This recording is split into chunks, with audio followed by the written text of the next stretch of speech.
Hello students, in previous lecture we have discussed about the basic of accountancy, accounting concepts and conventions, and also about the accounting standards. Today we are going to discuss about the accounting process and what are the types of accounts and what is double entry system.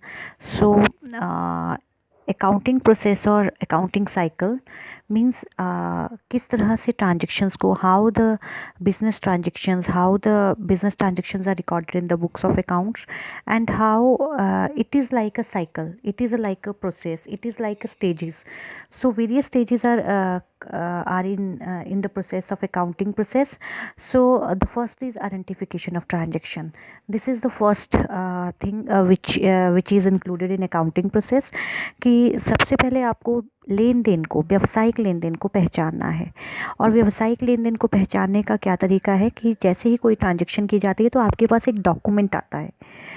जैसे suppose आप furniture ख़रीदते हो, अगर जितना आपने 20 chairs आपने अपने office के लिए ख़रीदी हैं तो आपके पास उसका बिल आएगा कि आपने कहाँ से ख़रीदी, किससे ख़रीदी, 20 चेयर्स जो है कितने में आई। अगर आपने कैश में पेमेंट की है तो आपका कैश कम होगा, अगर आपने बैंक से दिए हैं तो बैंक अकाउंट कम हो जाएगा। तो सबसे पहले आपको ट्रांजेक्शन को आइडेंटिफाई करना पड़ता है, और ये बिजनेस ट्रांजेक्शन होनी चाहिए। It should be in monetary form. Like आपके पास एक डॉक्यूमेंट आता है कि आपको एक ऑर्डर मिला है कि आपने 200 टेबल्स जो हैं मैसर्स ए को देने हैं। Now you have received order only, आपको केवल ऑर्डर मिला है। You have not given them chairs और टेबल्स जो भी हैं आपने दिए नहीं हैं, और ना ही आपके पास कैश आया है। तो इस केस में जब आपको ऑर्डर रिसीव हुआ है तो आप कोई भी ट्रांजैक्शन बुक्स ऑफ अकाउंट्स में पास नहीं करेंगे, क्योंकि ना तो आपके बिजनेस में कुछ आया है और ना ही गया है। तो इसलिए इट्स वेरी इंपॉर्टेंट कि आइडेंटिफिकेशन ऑफ ट्रांजैक्शन की कौन सी नेचर की ट्रांजैक्शन है जिसे बुक्स ऑफ अकाउंट्स में नोट किया जाएगा, वो एक बहुत इंपॉर्टेंट काम है। और जहाँ पे only those business transaction are recorded in the books of account which can be measured in term of money, वो मनी मेजरमेंट कंसेप्ट है। तो केवल वही ट्रांजैक्शंस जिन्हें मुद्रा के रूप में व्यक्त किया जा सकता है उनको हम बुक्स ऑफ अकाउंट्स में नोट करते हैं। उनके लिए बिल्स होते हैं, वाउचर्स होते हैं, पे स्लिप्स होती हैं, जहाँ से आप उनको रिकॉर्ड करते हैं। The second one is recording of transaction. तो you have studied in your earlier classes in +1 that how the transactions are recorded. तो रिकॉर्डिंग ऑफ ट्रांजेक्शन्स के लिए आप एक जर्नल प्रिपेयर करते हैं, JOURNAL।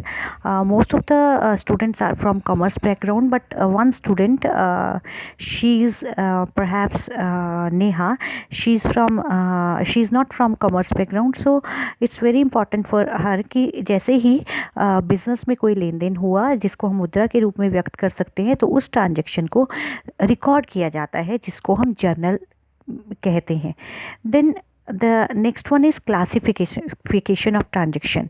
तो अब हम जो जितनी ट्रांजेक्शन्स हुई हैं उनका वर्गीकरण करते हैं। उनका वर्गीकरण करने के लिए जो सेम नेचर की हैं कि राम ने हमसे 10 तारीख को इतना सामान ख़रीदा, 1 लाख का सामान ख़रीदा, 11 तारीख को उसने हमें 20,000 दे दिए, 13 तारीख को उसने हमसे फिर से सामान ख़रीद लिया, 14 तारीख को उसने 10,000 का ख़रीद लिया, 14 तारीख को उसने हमें 70,000 दे दिए। तो अब राम से संबंधित जो ट्रांजेक्शन्स हैं उनको राम अकाउंट में बना दिया जाएगा। मतलब एक जैसी ट्रांजेक्शन का एक अकाउंट तैयार किया जाएगा जिसको हम लेजर बोलते हैं। और लेजर करने के बाद हम समराइजिंग करते हैं, एक समरी तैयार करते हैं जिसको हम ट्रायल बैलेंस बोलते हैं। उसके बाद यहाँ पे शायद एक पॉइंट मिस हो गया है, एनालिसिस। तो एनालिसिस के लिए हम trading in profit and final account तैयार करते हैं, जहाँ से हमें पता लगता है कि हमारा प्रॉफिट कितना है, लॉस कितना है, हमारा ग्रॉस प्रॉफिट कितना है, और बैलेंस शीट तैयार करते हैं जो हमें फाइनेंशियल पोजीशन की जानकारी देती है। तो वो हम अभी फर्दर हम करेंगे।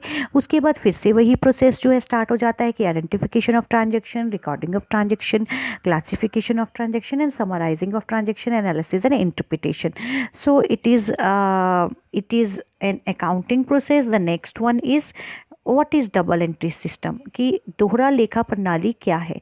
तो दोहरा लेखा प्रणाली, double entry system, as a name indicate कि डबल मीन्स दोहरा, कि हर एक ट्रांजेक्शन, जैसे मैंने अभी कहा कि राम ने 10 तारीख को हमसे 1 लाख रुपए की वस्तुएं खरीदी। तो अगर उसने वस्तुएं खरीदी तो 1 लाख की हमारी वस्तुएं चली गई। अब आपके पास ऑब्वियसली कैश नहीं आया, तो आप राम का नाम नोट कर रहे हो, चलो वो तो हम आगे बात करेंगे। लेकिन इसके दो इफ़ेक्ट हुए कि अगर suppose mister Sohan has purchased goods for rupees 50,000 कि सोहन ने हमसे 50,000 रुपये की वस्तुएं खरीदी। अब हमारे पास वस्तुएं खरीदी, कैश में खरीदी, तो बिज़नेस में कैश आ गया और हमारी वस्तुएं चली गई। तो इसके दो इफ़ेक्ट हुए, एक तो हमारी वस्तुएं कम हो गई और दूसरा हमारा कैश बढ़ गया। तो हर ट्रांजैक्शंस के दो इफ़ेक्ट होते हैं, जिसको हम एक को हम डेबिट कहते हैं और दूसरे को हम क्रेडिट कहते हैं। Every transaction has two fold effect, one is debit and other one is credit. और ये कंसेप्ट जो था डबल एंट्री कंसेप्ट, ये ल्यूका पेसियोली जो एक इटालियन मर्चेंट थे वेनिस के, तो उन्होंने इस कंसेप्ट को दिया था। और ये हर एक ट्रांजैक्शन दो अकाउंट्स में रिकॉर्ड की जाती हैं और उसके जो रिकॉर्डिंग ऑफ बोथ एस्पेक्ट्स, और जो दो एस्पेक्ट्स इसके बनते हैं ट्रांजैक्शन को, उसके लिए रूल्स बताए गए हैं। अब रूल्स क्या है वो हम अभी पढ़ते हैं। देन उसके बाद हम क्या करते हैं, trial balance, double entry system के अकॉर्डिंगली हम ट्रायल बैलेंस को तैयार करते हैं। यानी डबल एंट्री सिस्टम क्या है कि हर एक ट्रांजैक्शन के लेन देन के दो पहलू रहते हैं, एक डेबिट है तो दूसरा क्रेडिट है। और ये कंसेप्ट जो था ल्यूका पेसियोली ने दिया था, एक इटालियन मर्चेंट थे। और हर एक ट्रांजैक्शंस के दो इफ़ेक्ट हुए तो दो अकाउंट पर वो प्रभावित करेगी। और जो दो एस्पेक्ट को हम अकाउंट्स में रिकॉर्ड करते हैं उसके लिए प्रिस्क्राइब्ड रूल्स हैं, सुनिश्चित किए गए रूल्स हैं, और उसके बाद हम ट्रायल बैलेंस बनाते हैं। तो every transaction has two fold effect, one is debit and other one is credit.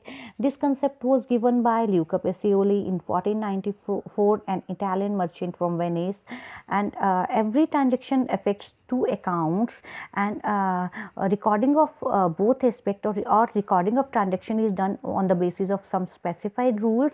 And after recording the transaction, it is very important to make the trial balance so that authenticity of transactions can be known from with the help of trial balance.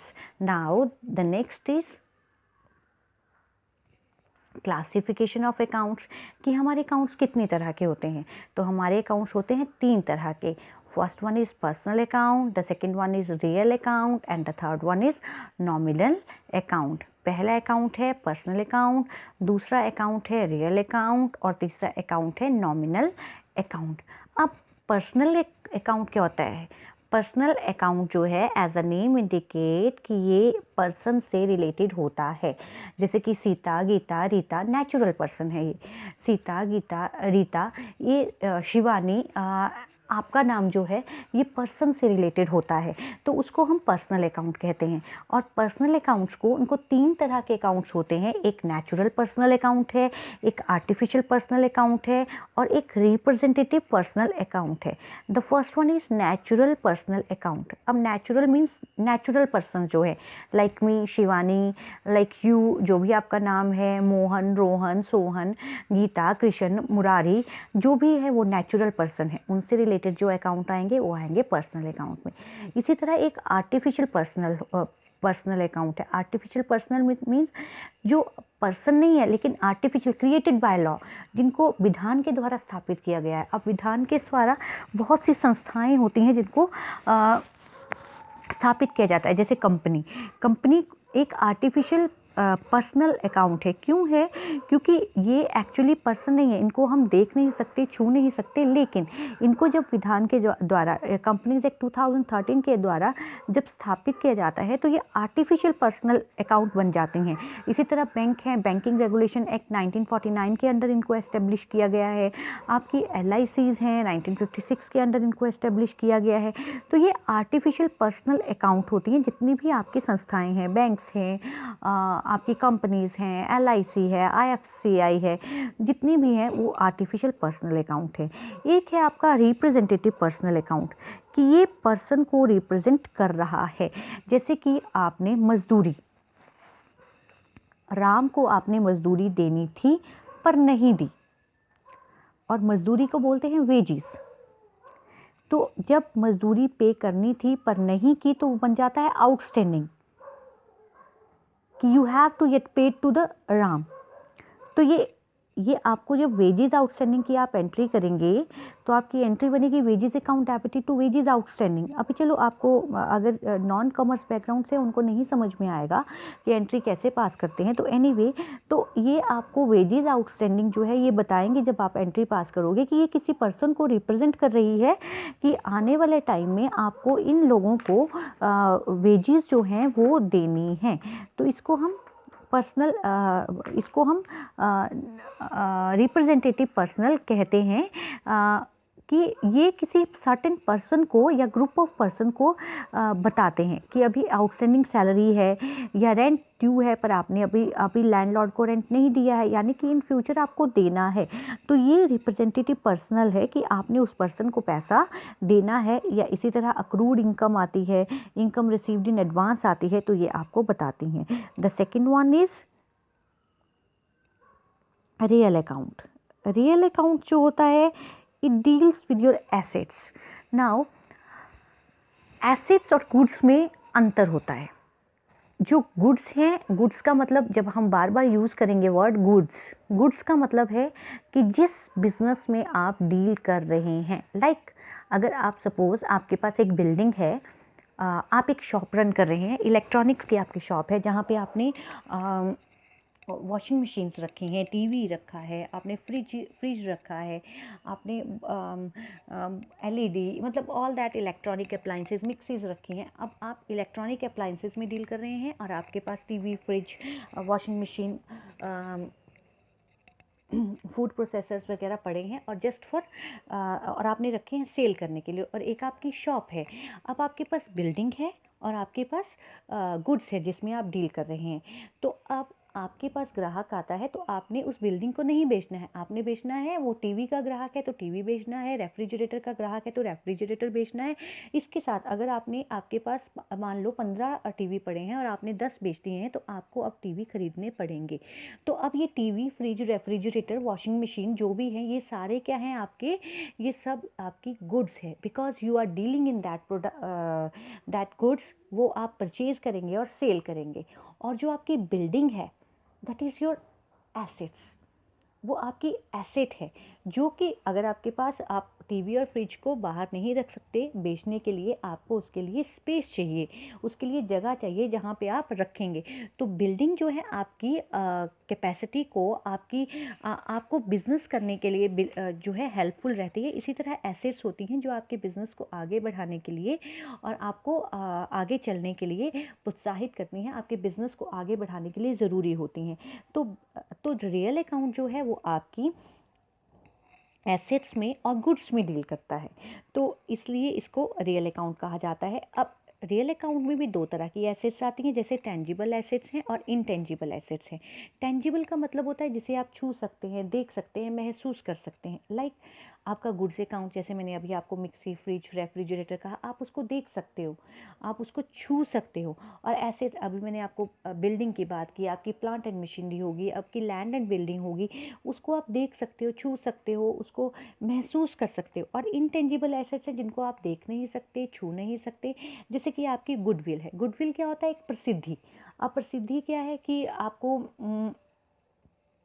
किसी भी कारण से आपको एक अच्छी प्रसिद्धि मिल जाती है कि कोई पर्टिकुलर चीज़ किसी पर्टिकुलर शॉप पे बहुत अच्छी मिलती है, तो आपकी एक प्रसिद्धि है, आप वहाँ जाके उस बिज़नेस की ये प्रसिद्धि है, तो आप उस प्रसिद्धि के कारण, गुडविल के कारण जो है आप वस्तुओं को खरीदते हैं।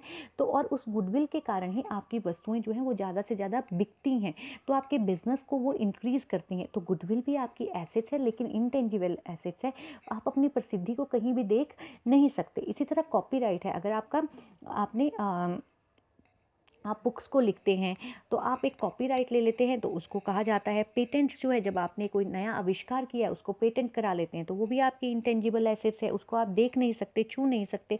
ट्रेडमार्क है, अगर आपकी कोई ब्रांड है उसको आपने रजिस्टर करा लिया तो वो आपका ट्रेडमार्क बन गया। तो ये इंटेंजिबल एसेट्स हैं, वो भी आपकी रियल अकाउंट होती हैं।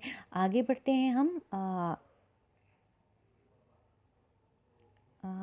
शायद नॉमिनल अकाउंट रह गया है, तो नॉमिनल अकाउंट कौन सा अकाउंट होता है? Nominal account. It deals with our expenses, losses, income and gains, कि ये हमारे जितने भी खर्चे हम कर रहे हैं, या हमें कोई हानि हो रही है, या हमें कोई इनकम हो रही है, या हमें कोई लाभ हो रहा है, उससे डील करता है, तो वो आपका नॉमिनल अकाउंट आता है। अब इन सब के रूल्स क्या हैं? Rules of personal, real and nominal account. चलो हम पर्सनल अकाउंट की तरफ चलते हैं। Personal account deal with person, artificial person से डील करता है, या आपके रिप्रेजेंटेटिव पर्सन से डील करता है। तो जैसे इसका रूल है debit the receiver, credit the giver. और रियल अकाउंट का रूल है debit what comes in, credit what goes out. And nominal account का रूल है debit all expenses and losses and credit all income and gains. फिर से personal account का rule है debit the receiver, कि या आप अगर किसी व्यक्ति से कुछ रिसीव कर रहे हो तो उसको डेबिट कर दो, या पर्सन जो है कुछ बिजनेस से रिसीव कर रहा है तो उसको डेबिट करो। अगर वो दे रहा है, बिजनेस को दे रहा है, तो उसको क्रेडिट करो। अब आपने बिजनेस पॉइंट ऑफ व्यू से सोचना है, उसके पॉइंट ऑफ, सपोज आपने कुछ वस्तुएं राम से खरीदी। अब आपने कुछ वस्तुएं राम से खरीदी, आपने मतलब आपके बिजनेस ने, ठीक है, आपने नहीं, मतलब mister A is owner of the business. Now mister A is the owner of the business, लेकिन हम बिजनेस ने, business has purchased goods from Ram. तो बिजनेस ने अब वस्तुएं राम से खरीदी। अब आपको वस्तुएं किसने, आपके बिजनेस को वस्तुएं किसने दी? राम ने। तो राम इज द गिवर, आप राम को क्या करेंगे? क्रेडिट करेंगे। और इसी तरह अगर आपने मोहन को वस्तुएं बेची, आपने मतलब बिजनेस ने मोहन को वस्तुएं बेची, तो मोहन ने अब वस्तुएं क्या की? रिसीव की। तो मोहन क्या हो जाएगा? डेबिट, क्योंकि मोहन जो है पर्सनल अकाउंट है, तो मोहन अब डेबिट हो जाएगा। तो इस तरह से ये रूल चलता है। The second is real account, debit what comes in, कि बिजनेस में जो आ रहा है उसको डेबिट करो, और क्रेडिट व्हाट गोज आउट, और बिजनेस से जो जा रहा है उसको क्रेडिट करो। लेकिन रियल अकाउंट किससे डील करता है? एसेट से, चाहे वो गुड्स हो और एसेट्स हो, इंटेंजिबल हो या टेंजिबल। तो अगर बिजनेस में कोई एसेट आ रही है तो उसको डेबिट करो, और बिजनेस से अगर वस्तु जा रही है तो उसको क्रेडिट करो। सपोज परचेज्ड फर्नीचर फॉर ₹5,000, कि हमने, बिजनेस ने फर्नीचर को खरीदा 5,000 रुपये के लिए। अब फर्नीचर जो था वो आपके बिजनेस में आया, तो फर्नीचर को आपने डेबिट कर दिया। अब आपके बिजनेस से क्या गया? बिजनेस से डेफिनेटली कैश चला गया, और कैश भी क्या होता है? कैश भी आपकी एसेट होती है। तो कैश चला गया, तो अब कैश जो था वो कम हो गया, और उसको अब चला गया तो हमने उसको क्रेडिट कर दिया। तो इस तरह से इसका रूल चलता है। अगर कोई एसेट बिजनेस में आ रही है उसको डेबिट करो, अगर बिजनेस से जा रही है तो उसको क्रेडिट करो। The next one is nominal account, कि nominal account it deals with expenses and losses and it deals with income and gains. तो बोला है कि अगर कोई एक्सपेंस खर्चा कर रहे हो तो उसको डेबिट कर दो, या आपको लॉस हो रहा है उसको भी डेबिट कर दो, और आपकी इनकम हो रही है तो उसको क्रेडिट कर दो, और अगर गेन है तो उसको भी क्रेडिट कर दो। तो सपोज आपने सैलरी पे की है। अब सैलरी क्या है? बिजनेस ने सैलरी अपने एम्प्लॉयज़ को पे की। अब सैलरी आपके लिए खर्चा हो गया, खर्चा हो गया तो ये एक्सपेंस हो गया, तो हमने सैलरी को डेबिट कर दिया। और हमने, हमारे बिजनेस से क्या गया? हमारे बिजनेस से कैश गया। तो कैश हमारा क्या व्यक्ति है? नहीं। कैश क्या नॉमिनल अकाउंट है? क्या ये एक्सपेंस? नहीं। कैश जो है रियल अकाउंट है, क्योंकि ये एसेट है। अब बिजनेस से कैश गया तो हमने कैश में रूल लगाया रियल अकाउंट का, और रियल अकाउंट का रूल है debit what comes in, credit what goes out. अब बिजनेस से कैश गया, जब हमने सैलरी पे की, सैलरी हमारी आ गई है एक्सपेंस, और कैश हमारे बिजनेस से जा रहा है वो रियल अकाउंट है, तो कैश जो हो गया चला गया तो उसको हमने क्रेडिट कर दिया। तो हमारी एंट्री बन जाएगी सैलरीज अकाउंट डेबिटेड। क्यों? क्योंकि वो एक नॉमिनल अकाउंट है, और कैश चला गया तो कैश हमारा क्रेडिट हो गया।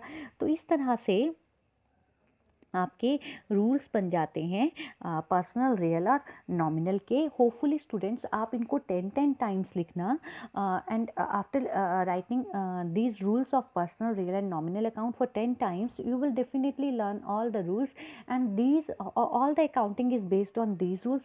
So these rules are very important. So students, that's all for today, and have a nice time ahead. Thank you so much. Thank you.